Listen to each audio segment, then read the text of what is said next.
Podcast is Dr. Jamil Khan, political analyst and former diplomat Pakistan, live from Karachi. Thank you so much for joining us, sir. Dr. Khan, how do you assess this case and what is your take on the verdict?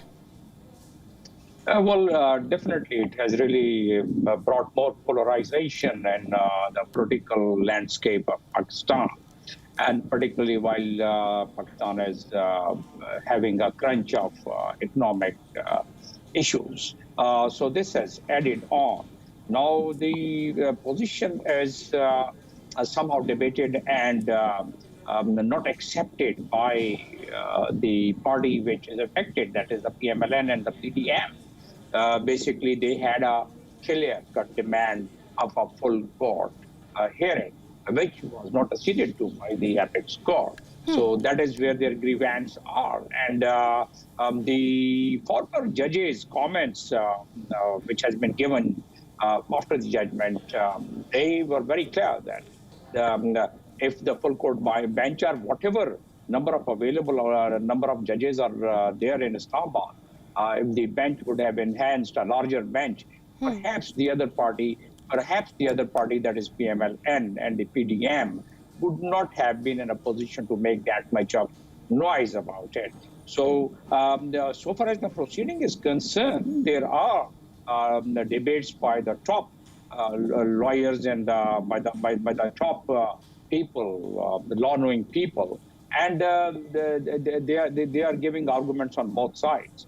But the Constitution is very clear, 63A, and that says the parliamentary party. And court has relied, whereas the deputy speaker, who had given the ruling and had not counted 10 votes for Pervez Elahi, he had relied on one of the Supreme Court's judgment. And Supreme Court judgment, as the Supreme Court says, that was in a different context, I guess. So therefore, this is now brought more pressure on the judiciary, on the executive, and obviously we don't foresee that it would be taken with rights in a right spirit and with the right spirit by the political parties, and obviously there would be some more frictions. Right, you're absolutely right. In fact, I was just going to come to that. This is a blow for the ruling coalition who've made their stance very clear on the verdict as well. What do you think this means for the ruling coalition going forward, as they've cast aspersions on the judiciary and have also questioned its impartiality?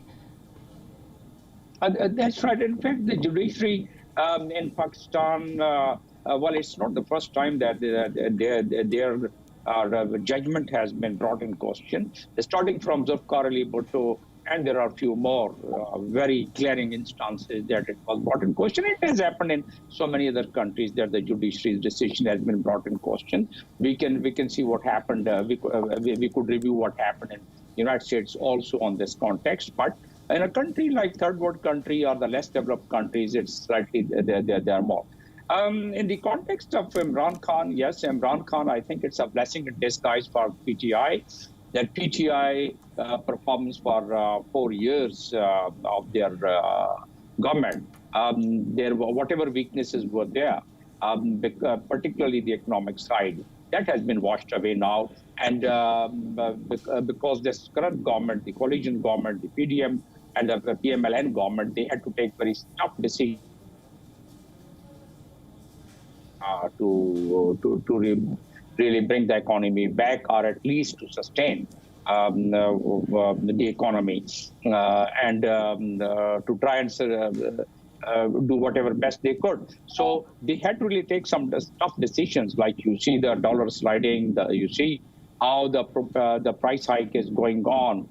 So all these things combined together, it has brought a very tough toll on the PMLN government, and and government for the first time has lost its power, so to say, that even the politically their popularity has started dwindling because of these tough measures which they had to take. They did not have any choice, as a matter of fact. These were the demands of IMF, and they had to really meet to keep the economy of the country going. So I guess the loser in this case is the clear-cut loser in this case seems to be Pakistan Muslim League Noon. For whatever is the decision of the court, that could be debated, but definitely the PMLN seems to be, in this particular case, that even in the forthcoming election, which is possibly going to take place, the way things are developing, in my analysis, it might as well take place in October.